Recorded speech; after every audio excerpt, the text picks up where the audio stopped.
Good morning, esteemed viewers. You're welcome to today's political discussion. Today is the 30th of November, 2025, and we are still discussing Nigerian politics.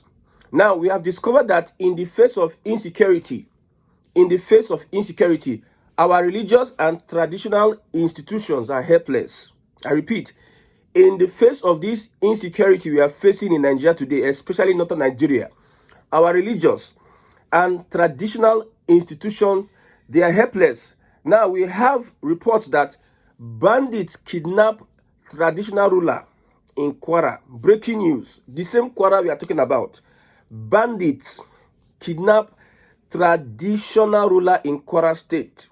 You see, our traditional institutions under this one Nigeria has become helpless and weak. Our traditional institutions those years used to be the place people run to for protection. But now, even our traditional rulers run away from bandits. When a bandit or bandits attack a particular community, one of the first persons that would likely run away, they are the traditional rulers. Now, in Kwara State, they have kidnapped a traditional ruler. Imagine bandits will enter a palace. We have guards. We have so many things in the palace. Bandits, ragtag people will enter a palace and carry a traditional ruler captive. The same with pastors.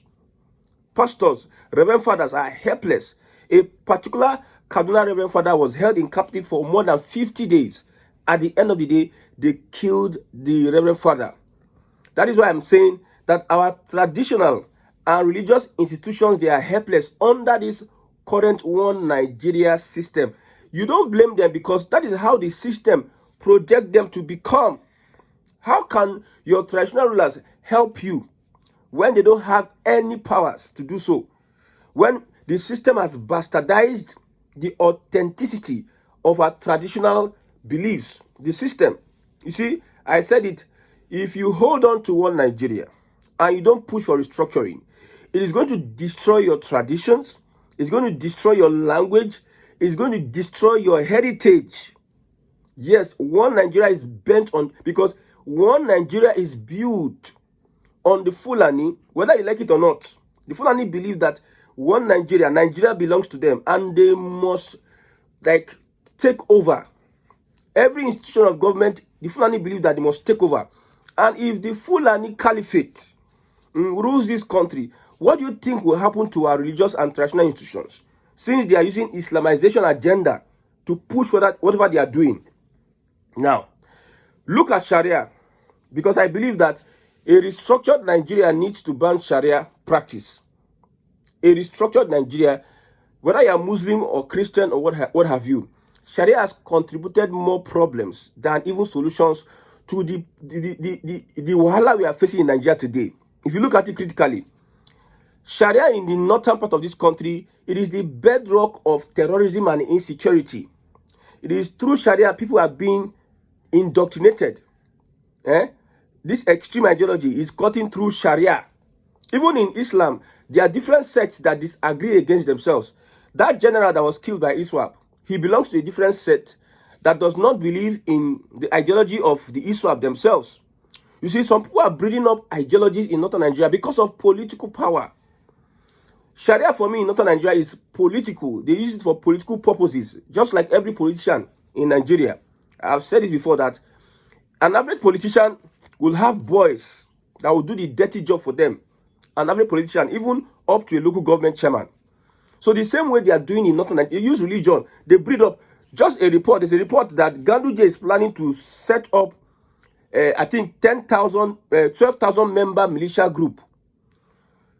The people of Kano State, they're asking that they should arrest Ganduje over alleged attempt to create 12,000 member militia group that is from the Kano government.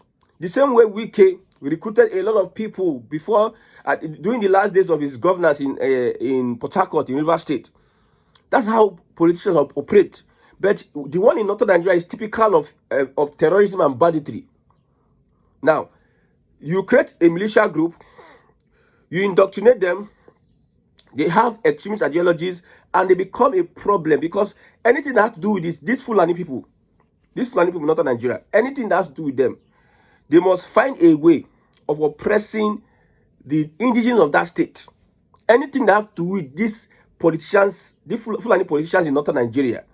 They take over political power, they take over economic power, they take over traditional institutions, they take over educational institutions just to be able to oppress the people and place themselves above, enslave themselves, enslave the people of the northern part of this country. If you look at top politicians in northern Nigeria, you see that most of them are Fulanis. So the same Ganduje is creating a 12,000 member militia group. And this militia group will consist of the Fulani, because that's how they used to exert their strength over the Hausas. I've said it politically. You see what Wike did in River State.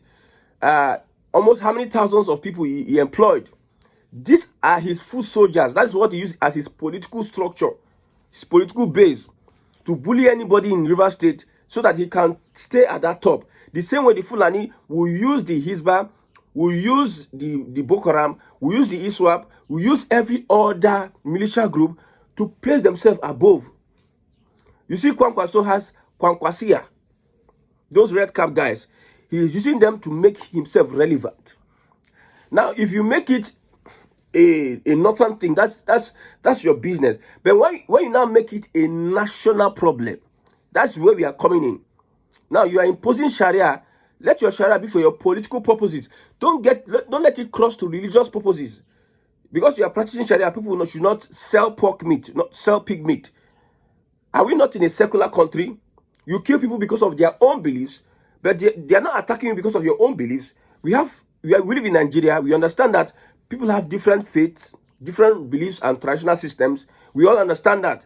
And we agree to live together. But some people just one morning rise up and say, we don't want people to practice their belief in our space. Is that not hostility? Is that not enough reason for us to ban Sharia from our system? If we hesitate, because under Tinubu'S administration, we have little time. We don't have enough time. Little time we have in our hands. If we hesitate, if Tinubu does not restructure this country, this is like a threat. If it does not, you should forget about Southwest when it comes to holding political power in Nigeria. And the funny thing here is that, you see, some of us are trying to, like, let's restructure. If it gets to that point, he refuses because of, I believe that Tinubu first wants to be president, 8 years first. Build his political empire first. You can see the ambassadorial list that the president put out. Career and non-career. The non-career politicians. We have Okeze Ikpazu, we have Ugwani, we have Renomokri, we have Fani Kayode. It tells you a lot about his style. That's why I tell you that Tinubu, for me, I don't like, when it comes to good governance, I don't like his style. And that's my own personal opinion. I can't align with his style. But when he wants to play that dirty politics to put the Fulani out of government, I will support him in that one. That one, he is good in that one. If it comes to good governance, no. I cannot support President Bola Ahmed Tinubu. I'm sorry for that. So, with all these things happening, if they don't restructure this country, you see that the Fulani will institutionalize that the Yorubas will not hold sensitive positions in Nigeria today. As I'm saying it, some will say, what does he know? When is the show? When they play the show, you will understand.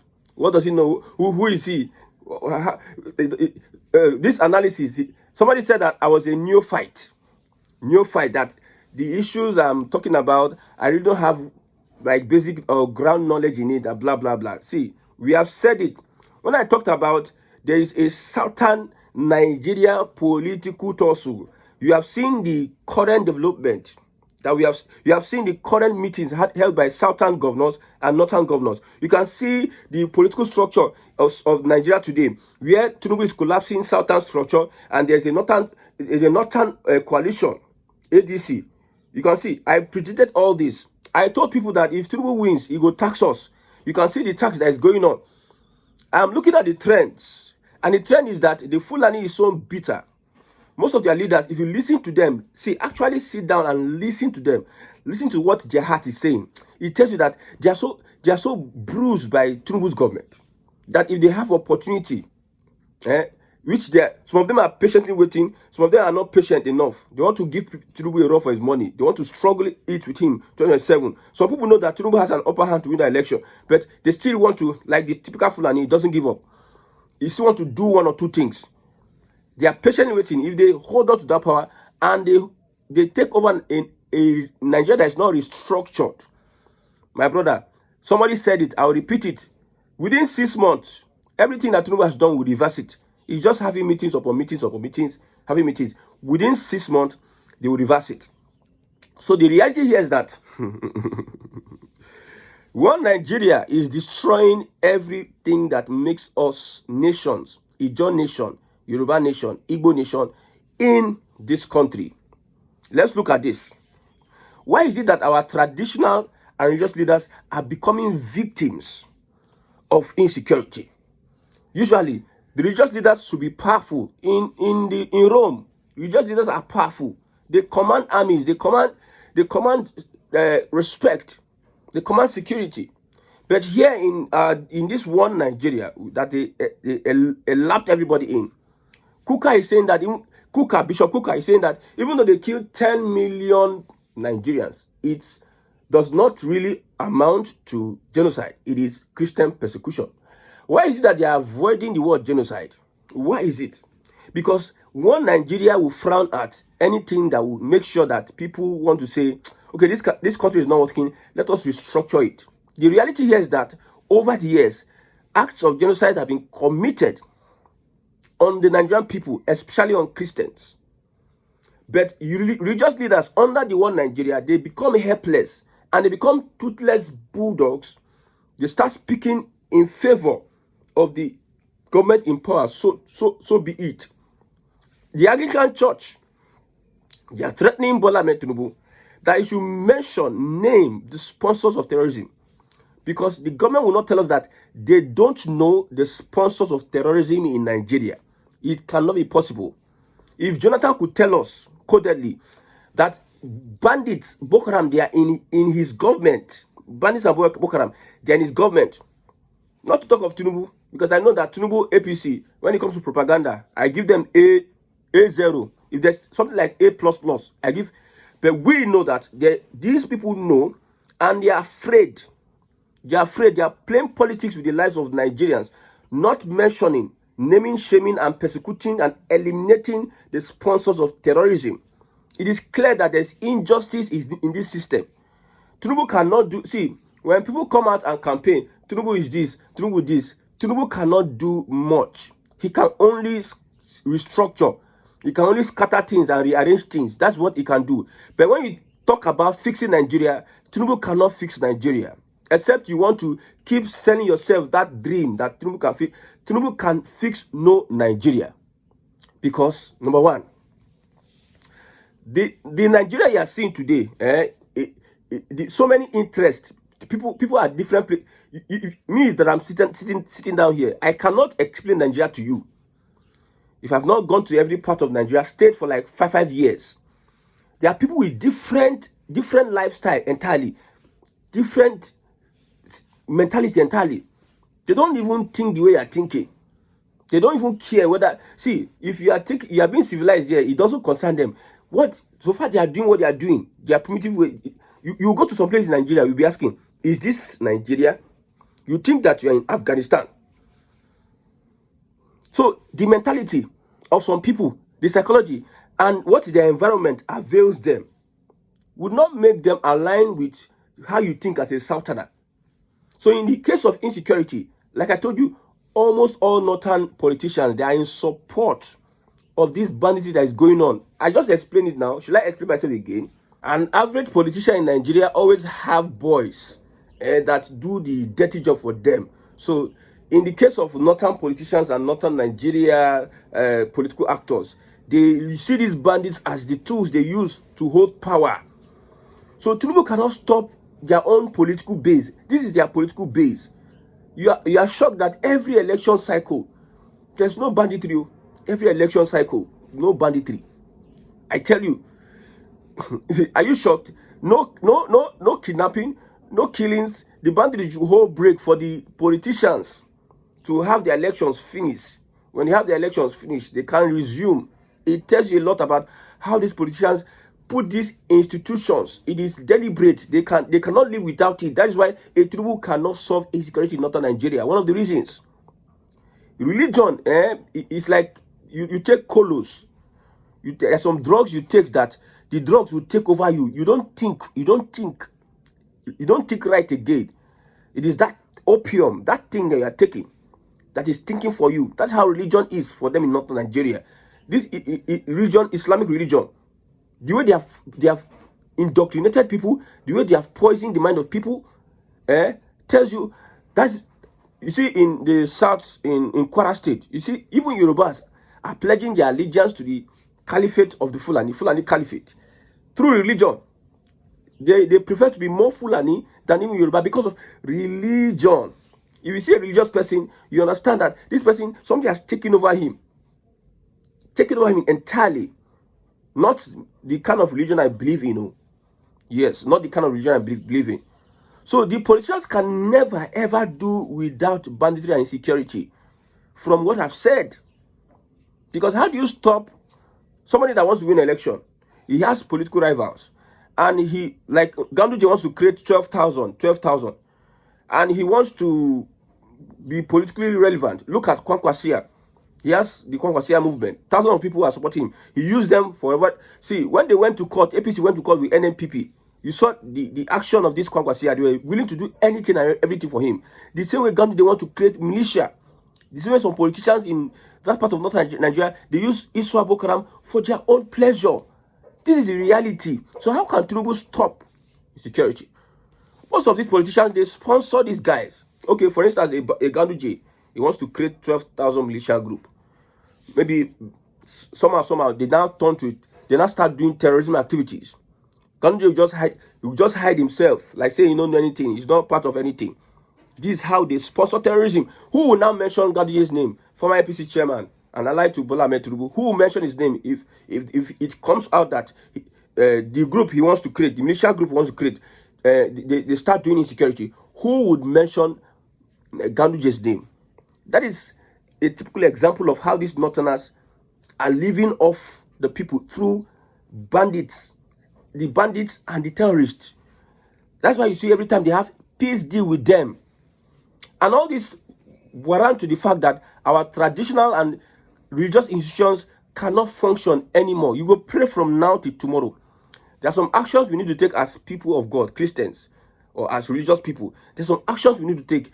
The system will make you not to take those actions. They believe that you should only pray. Pastor will tell you that pray without ceasing. Pray this, pray that. With all the prayers, where are we now? They even came into the church in Kwara State. People are praying. Prayer service in Kwara State. They came, killed people and abducted people.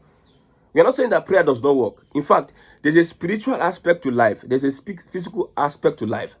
But if the spiritual aspect to life is being settled, you need to replicate it. Something needs to trigger it in the physical aspect. For instance, now you are praying God that you want your farm to yield enough harvest. And you sit down and fold your hands. You don't go and carry out the active digging, active clearing, and active planting of your seeds. You don't do that, and you expect the prayer to answer. That's what pastors do to pastors and religious leaders do to their fellow members.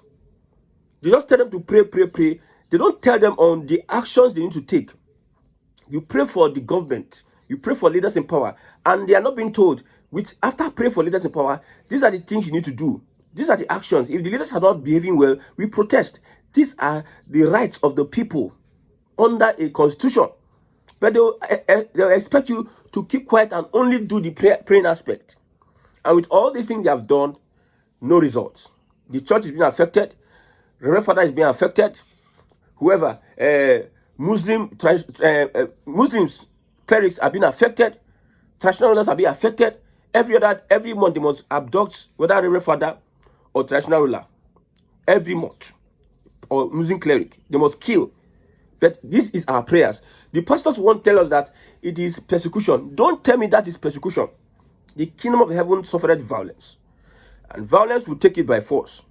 Now, taking by force depends on the wisdom that God gives to you. Wisdom is very applicable. But that does not take out you taking action. What you need to do, it does not take it out. that you suspend what you need to do. Instead of doing the right thing, you start. Okay, now I repeat, the future of a restructured Nigeria is to ban Sharia practice, enforce a secular state. From that secular state, we look at restructuring Nigeria for different nations to start developing in it until they are ripe to go their separate ways. That's the future of Nigeria. Anybody that wants to stop that future will be consumed. That is clean and clear. Southerners have risen up to the occasion. The Middle Belt is going to join, and everybody is going to be responsible for his own space. Nobody is going to encroach on anybody's space. You see, actions have been taken. If you like, let ISWAP, let whoever, let them keep on pushing. You can never win the war against Sultan, against we Sultan. You can never win the war. Now everybody's awoken. What we just need is that unity of purpose. If we unite, who is bandit? Who are they? If we unite, if we come to the consciousness that this is the threat we are facing, and this is what we need to do, and we put our acts to do it, forget all these guys. And this one will lead to restructuring Nigeria. Whether you like it or not, it will eventually lead to restructuring Nigeria. We are asking question, why has Sharia not solved the issue of terrorism in northern Nigeria? We're asking questions. Why have it not solved the issue of terrorism in northern Nigeria?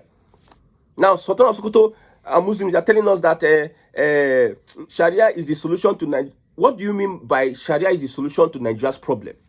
Make me understand that Sharia is the solution to Nigeria's problem.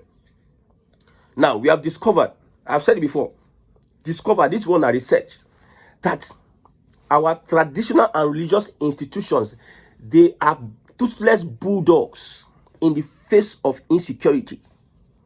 If they come into a village, instead of, okay, we have a traditional ruler, that he's the leader of the people respect him. What should be one of the responsibilities of a traditional ruler? Is to protect his people, Abi. But in Kwara State, they just kidnapped a traditional ruler. Imagine, bandits enter palace in front of the gods. At least we are supposed to have palace guards.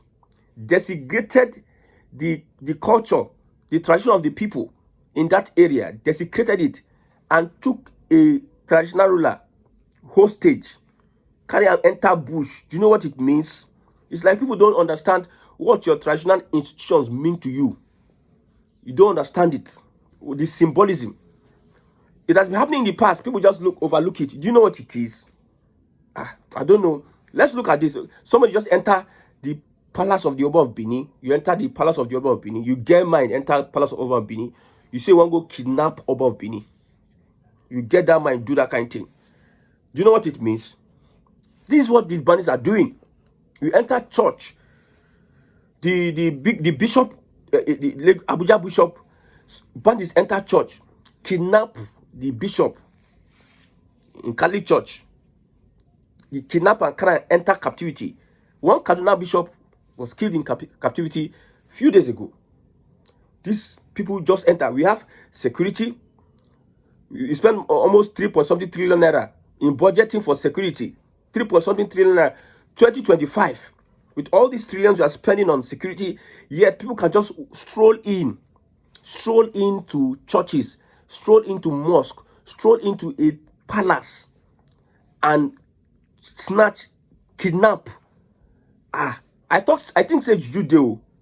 I just say, but what is happening?